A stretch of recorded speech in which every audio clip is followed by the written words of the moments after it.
मुनि जो कि स्वयं ब्रह्मा जी के पुत्र हुए हैं, उन्होंने ब्रह्मा जी की आज्ञा का पालन करने के लिए दीर्घ काल तक भगवान विष्णु की तपस्या की। और जब भगवान विष्णु उनसे प्रसन्न हुए तो उन्होंने भगवान विष्णु को कहा कि मुझे कोई ऐसी कन्या दीजिए जो कि मेरी भक्ति में मुझे साथ दे।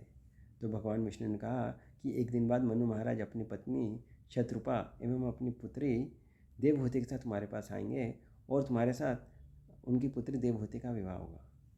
और भगवान विष्णु उनकी तपस्या से इतने प्रसन्न हुए कि उनकी आंखों से एक आंसू वहाँ पर गिर गया, जिसकी वजह से वहाँ पर बिंदु सरोवर बन गया। एक दिन बाद मनु महाराज अपनी पत्नी शत्रुपा एवं अपनी पुत्री देवहूति के साथ उनके आश्रम में आते हैं और कर्दम मुनि को कहते हैं कि हमारी पुत्री तुम्हारे गुणों के बारे में सुनकर नारद मुनि से तुम्हारे गुणों के बारे में सुनकर के तुम्हारे ऊपर आकर्षित हो गई है, तो क्या तुम मेरी पुत्र से विवाह करना चाहोगे? तो कर्दम मुनि ने कहा क्यों नहीं, इवन मैंने तो ऐसा भी सुना है कि एक बार तुम्हारी पुत्री महल की छत पर गेंद से खेल रही थी तो विश्वासु अपने विमान से वहाँ से गुजर रहा था और वो जो है उनकी सुंदरता को देख करके बेहोश हो गया और अपने विमान से नीचे गिर गया।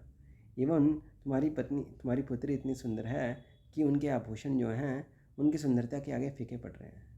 और फिर कर्दम मुनि और देवहूति का विवाह होता है और उनके यहाँ 8 कन्याओं का जन्म होता है और फिर स्वयं कपिल भगवान उनके यहाँ पुत्र रूप में जन्म लेते हैं, जो कि सांख्य योग की स्थापना करते हैं।